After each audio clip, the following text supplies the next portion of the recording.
नमस्कार। आज मैं आपसे बात करूंगी वेजाइनल डिस्चार्ज के बारे में। वेजाइनल डिस्चार्ज एक बहुत ही कॉमन गायनी प्रॉब्लम है और एक लेडी को 70% चांसेस हैं लाइफ टाइम में एक ना एक बार ज़रूर वेजाइनल डिस्चार्ज की प्रॉब्लम होती है। मैं doctor Ekta Bajaj, senior consultant obstetrics and gynaecologist. Vaginal discharge normal भी हो सकता है और एबनॉर्मल भी हो सकता है, लेकिन अब समस्या आती है हम पहचाने कैसे। नॉर्मल वेजाइनल डिस्चार्ज जो होता है वो क्लियर वाटरी होता है, कलरलेस होता है, ओडरलेस होता है, उसमें किसी प्रकार की कोई स्मेल नहीं होती है। Even normal vaginal discharge menstrual cycle के डिफरेंट फेजेस के दौरान कलर और कंसिस्टेंसी में चेंज होता रहता है। जैसे कि ओव्यूलेशन के दौरान वेजाइनल डिस्चार्ज की मात्रा बढ़ जाती है, ये स्ट्रेची हो जाता है और वाइट एग जैसा दिखता है। और लेडीज़ जो प्रेगनेंसी प्लान कर रही हैं वो इस सिम्टम को अगर पहचानती हैं तो अपनी कंसेप्शन भी प्लान कर सकती हैं, because this is the time of ovulation. और अगर डिस्चार्ज ब्राउन कलर का है या पिंकिश कलर का है पीरियड से जस्ट पहले या पीरियड के जस्ट बाद, ये भी नॉर्मल होता है। अब हम बात करेंगे एबनॉर्मल वेजाइनल डिस्चार्ज की। एबनॉर्मल वेजाइनल डिस्चार्ज जो है वो कई प्रकार का हो सकता है। मोस्ट कॉमन होता है वाइट कलर और जो कि एक कॉटेज चीज़ जैसा दिखता है। ये एक बहुत ही कॉमन फंगल प्रॉब्लम है, कैंडिडियासिस, एक तरह का यीस्ट इन्फेक्शन है जिसकी वजह से ये इन्फेक्शन होता है। और इसमें एक स्पेसिफिक स्मेल होती है और साथ ही साथ बहुत ही परेशान करने वाले सिम्टम जैसे कि irritation, burning, redness, swelling and intense etching, specially at night. तो इस डिस्चार्ज के साथ ये प्रॉब्लम होती है। इसको हम कहते हैं कैंडिडा इन्फेक्शन और ये वेजाइनल डिस्चार्ज का मोस्ट कॉमन कॉज है। दूसरा कॉमन कॉज है सेक्सुअली ट्रांसमिटेड डिजीजेस जैसे कि ट्राइकोमोनियासिस। ये इंटरकोर्स के थ्रू ही फैलता है। इसमें डिस्चार्ज का कलर येलो वाइट होता है और ये फ्रॉदी होता है और साथ ही साथ इरिटेशन, रेडनेस भी होती है इसमें, और इसमें भी एक तरह की पिक्यूलियर स्मेल होती है। अब बात करेंगे ग्रे कलर के डिस्चार्ज की। ग्रे कलर का डिस्चार्ज अगर उसके साथ फिशी ओडर है तो ये बैक्टीरियल वेजिनोसिस का सिम्टम है। इसमें क्या होता है कि बैक्टीरियल ग्रोथ वेजाइना में बहुत ज़्यादा हो जाती है जिसकी वजह से बैक्टीरियल वेजिनोसिस होता है। बैक्टीरियल वेजिनोसिस कई बार एसिम्टोमेटिक भी होता है, लेकिन प्रेग्नेंट लेडीज़ में ये इन्फेक्शन प्रीटर्म लेबर का कारण बन सकता है, तो इसलिए इसका ट्रीटमेंट करना बहुत ही ज़रूरी है। और अगर इस इन्फेक्शन के रहते अगर कोई लेडी हिस्टेरेक्टमी या किसी भी तरह की कोई सर्जरी कराती है तो ये इन्फेक्शन आगे फैल भी सकता है। अब हम बात करेंगे दूसरे एसटीडीज़ की, सेक्सुअली ट्रांसमिटेड डिजीज़ेस की, जैसे कि गनोरिया है, क्लेमाइडिया है। ये भी कॉमनली देखे जाते हैं। इनमें भी डिस्चार्ज येलो ग्रीन कलर का होता है, फाउल स्मेलिंग होता है, साथ ही साथ इनमें पेन हो सकती है एब्डोमेन में और बार बार यूरिन करने की अर्ज होती है, बर्निंग यूरिनेशन होती है, ये सब प्रॉब्लम्स होती हैं। अगर एसटीडी होती है तो वेजाइनल डिस्चार्ज के साथ साथ ये इन्फेक्शन ऊपर भी असेंड कर सकता है, जिससे कि यूट्रस और फिलोपियन ट्यूब भी इन्वॉल्व हो सकती हैं, जो कि आगे चल के इनफर्टिलिटी का कारण भी बन सकता है। अब हम बात करेंगे ब्राउनिश डिस्चार्ज का और रेड कलर के डिस्चार्ज का। जैसे कि हमने पहले नॉर्मल डिस्चार्ज की बात की कि पीरियड से पहले और पीरियड के बाद डिस्चार्ज ब्राउन कलर का 1 या 2 दिन के लिए हो सकता है, लेकिन पोस्ट मेनोपॉजल वुमेन में अगर मेनोपॉज के बाद किसी को ब्राउन कलर का, रेड कलर का डिस्चार्ज होता है, या तो ये हार्मोन्स के इम्बैलेंस की वजह से, डेफिशिएंसी की वजह से होता है, क्योंकि मेनोपॉजल और लेडीज़ में ईस्ट्रोजन लेवल बहुत कम हो जाता है, जिसकी वजह से वेजाइना एट्रोफिक होता है, ड्राइनेस होती है और वो इन्फेक्शंस को इनवाइट करता है। लेकिन रेयर केसेस में ये कैंसर का भी साइन हो सकता है, जैसे कि एंडोमेट्रियल कैंसर और सर्वाइकल कैंसर। तो मैं ये बोलना चाहूँगी, अगर किसी भी लेडी को वेजाइनल डिस्चार्ज है तो उसका सेल्फ ट्रीटमेंट मत करें, आप अपने डॉक्टर से ज़रूर मिलें। नॉर्मल वेजाइनल डिस्चार्ज जो होता है वो सर्वाइकल ग्लैंड्स और वेजाइनल सेल्स प्रोड्यूस करती हैं और ये बहुत ही बेनिफिशियल होता है, वेजाइना को मॉइस्ट रखता है और गुड बैक्टीरिया की ग्रोथ को वेजाइना में प्रमोट करता है, जिसकी वजह से वेजाइना क्लीन रहता है, वेजाइना का एसिडिक पीएच मेंटेन रहता है और इन्फेक्शन से भी बचे रहते हैं। अब हम बात करेंगे कि इन इन्फेक्शंस का कारण क्या होता है, वेजाइनल डिस्चार्ज और इन्फेक्शंस का कारण क्या है।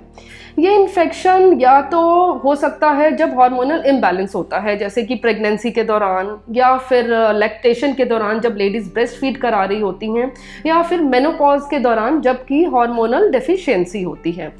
और डायबिटिक लेडीज़ में भी इन्फेक्शन बहुत कॉमन होता है, स्पेशली कैंडिडियासिस इन्फेक्शन। और अगर आपको कोई और इन्फेक्शन है, फीवर है, उसकी वजह से आप एंटीबायोटिक्स का सेवन करते हैं, तो उसकी वजह से भी जो वेजाइना का इकोसिस्टम है वो डिस्टर्ब होता है और उसकी वजह से भी वेजाइनल इन्फेक्शंस हो सकते हैं। अगर कोई लेडी इम्यूनो कॉम्प्रोमाइज्ड है, उसका इम्यून सिस्टम वीक है, तो भी वेजाइनल इन्फेक्शन के रिस्क बहुत ज़्यादा बढ़ जाते हैं। अब हम बात करेंगे इनको ट्रीटमेंट कैसे करना है। अगर वेजाइनल डिस्चार्ज हो जाता है, वेजाइनल इन्फेक्शन हो जाता है, तो उसके ट्रीटमेंट के लिए क्या करें। आप अपने डॉक्टर से मिलें, वो आपको एग्जामिन करेंगे और आपको बताएंगे कि वेजाइनल डिस्चार्ज का कारण क्या है, उसकी इटियोलॉजी क्या है। अगर कैंडिडल इन्फेक्शन है, जो कि एक प्रकार का फंगल इन्फेक्शन है, उसके लिए एंटी फंगल ड्रग्स होती हैं, जो कि ओरल फॉर्म में भी होती हैं और टॉपिकल फॉर्म में भी होती हैं। ओरली यूजुअली हम माइल्ड केसेस में फ्लूकोनाजोल यूज़ करते हैं। अगर रिकरेंट केसेस हैं या इन्फेक्शन बहुत ही स्टबर्न है, तो हम इट्राकोनाजोल का भी इस्तेमाल कर सकते हैं।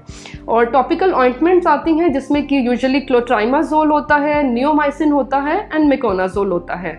आजकल रिकरेंट केसेस के लिए हम एम्फोटेरिसिन बी वाली टॉपिकल ऑइंटमेंट का भी यूज़ करते हैं। इसके अलावा वेजाइनल सपोजिटरीज होती हैं जिनमें कि क्लोट्राइमाजोल होता है और फेंटिकोनाजोल होता है, और ये बहुत ही इफ़ेक्टिव हैं।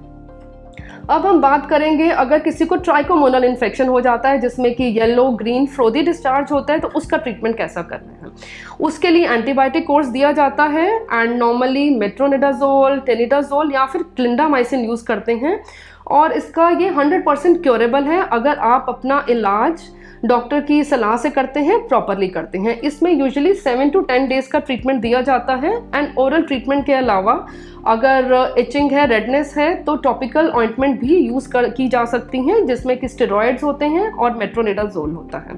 अब हम बात करेंगे बैक्टीरियल वेजिनोसिस की, जो हम ऑलरेडी चर्चा कर चुके हैं। प्रेग्नेंट लेडीज़ के लिए काफ़ी हानिकारक हो सकता है। इसके लिए भी हम एंटीबायोटिक्स देते हैं, जैसे कि मेट्रोनिडाजोल देते हैं और क्लिंडामाइसिन देते हैं, और ये प्रेगनेंसी में लेना भी इनको सेफ है। इसके अलावा हम बात करेंगे एसटीडीज, सेक्सुअली ट्रांसमिटेड डिजीजेस की, जैसे कि गोनोरिया अगर हो जाता है, इसके लिए हमें थोड़ा ब्रॉड स्पेक्ट्रम और एडवांस एंटीबायोटिक्स का यूज़ करना पड़ता है, जैसे कि 3rd जनरेशन सेफ्लोस्पोरिन यूज़ कर सकते हैं। और अगर किसी को क्लेमाइडिया इन्फेक्शन है, तो उसके लिए डॉक्सीसाइक्लिन या एजिथ्रोमाइसिन जैसे सिंपल एंटीबायोटिक का कोर्स दिया जाता है और 7 to 10 डेज में यूजुअली ये क्योर हो जाता है। लेकिन अगर किसी को इन्फेक्शन बहुत ज़्यादा है, रिकरेंट है, तो ट्रीटमेंट्स लंबे समय तक भी देना पड़ सकता है। और यहाँ पर मैं बताना चाहूँगी, कुछ वेजाइनल इन्फेक्शन में दोनों पार्टनर्स को ट्रीटमेंट साइमल्टेनियसली देना बहुत ज़रूरी होता है, क्योंकि अगर हम दोनों पार्टनर को इकट्ठा एक ही समय पर ट्रीट नहीं करेंगे तो इन्फेक्शन एक दूसरे से पास होने के चांसेस होते हैं एंड इन्फेक्शन रिकरेंट हो जाता है, स्पेशली सेक्सुअली ट्रांसमिटेड डिजीजेस में। अब हम सबसे इम्पॉर्टेंट बात करेंगे इन्फेक्शन से बचा कैसे जाए कि वेजाइनल डिस्चार्जेस की प्रॉब्लम को सामना ही ना करना पड़े। सबसे इम्पॉर्टेंट है पर्सनल एंड मेंस्ट्रुअल हाइजीन। तो मैं लेडीज़ को ये बताना चाहूँगी, कॉटन अंडरवियर पहने, आपकी जो क्लोथिंग है वो लूज़ होनी चाहिए। बहुत जैसे टाइट क्लोथ्स हैं आजकल जो फैशन में है, टाइट जीन्स, जैगिंग्स, इसकी वजह से बॉडी टेम्परेचर बढ़ सकता है, स्वेटिंग हो सकती है, मॉइस्चर होता है, और हॉट और मॉइस्चर की वजह से इन्फेक्शन होने का रिस्क बहुत बढ़ता है। तो आप लूज़ कॉटन क्लोथ्स पहने, इससे इन्फेक्शन से बचा जा सकता है। एंड दूसरी चीज़, मेंस्ट्रुएशन के दौरान पैड्स या पेंटी लाइनर्स या टैम्पून्स जो यूज़ करते हैं उसको फ्रिक्वेंटली चेंज करें एवरी 4 to 6 आवर्स। एंड जो लेडीज़ मेंस्ट्रुअल कप यूज़ करती हैं उसको प्रॉपरली स्टरलाइज करें। और बहुत ज़्यादा केमिकल्स जैसे कि scented bubble baths, scented soaps and chemicals, इन सब का इस्तेमाल मत करें। इसकी वजह से भी एलर्जी हो सकती है, इरिटेशन हो सकती है, जो कि इन्फेक्शंस को इनवाइट करती है। तो इन चीज़ों को भी अवॉइड करें। Hot and damp are never your friend. तो कभी बहुत ज़्यादा hot baths, hot bubble baths, इन सब चीज़ों को मत यूज़ करें। और अगर आप स्विमिंग के लिए जाते हैं तो बहुत ज़्यादा देर तक गीले स्विम सूट को मत पहनें। जैसे कि मैंने बताया, मॉइस्चर की वजह से भी इन्फेक्शन होने का रिस्क बहुत बढ़ता है। टॉयलेट में आप जब भी जाएं प्रॉपरली क्लीन करें, अपने जेनिटल एरिया को ड्राई रखें, क्लीन रखें, और आप वाइप हमेशा फ्रंट टू बैक से ही करें। और क्लीन करने के लिए आजकल बहुत ज़्यादा मार्केट में हाइजीन वॉश है, उनका बहुत ज़्यादा इस्तेमाल नहीं करना चाहिए। प्लेन वाटर बहुत अच्छा है जेनिटल एरिया को वॉश करने के लिए। अगर सोप की ज़रूरत पड़ती है तो ग्लिसरीन युक्त माइल्ड सोप का ही यूज़ करें, बहुत ज़्यादा हैवी केमिकल्स का बिल्कुल भी इस्तेमाल मत करें। तो मैं सबको यही बताना चाहूँगी, आप सेफ़ रहें और मेरी टिप्स का ज़रूर यूज़ करें। आई एम श्योर इस वीडियो को देखने के बाद लेडीज़ को हेल्प मिलेगी कि अपनी केयर कैसे करें। Thank you very much.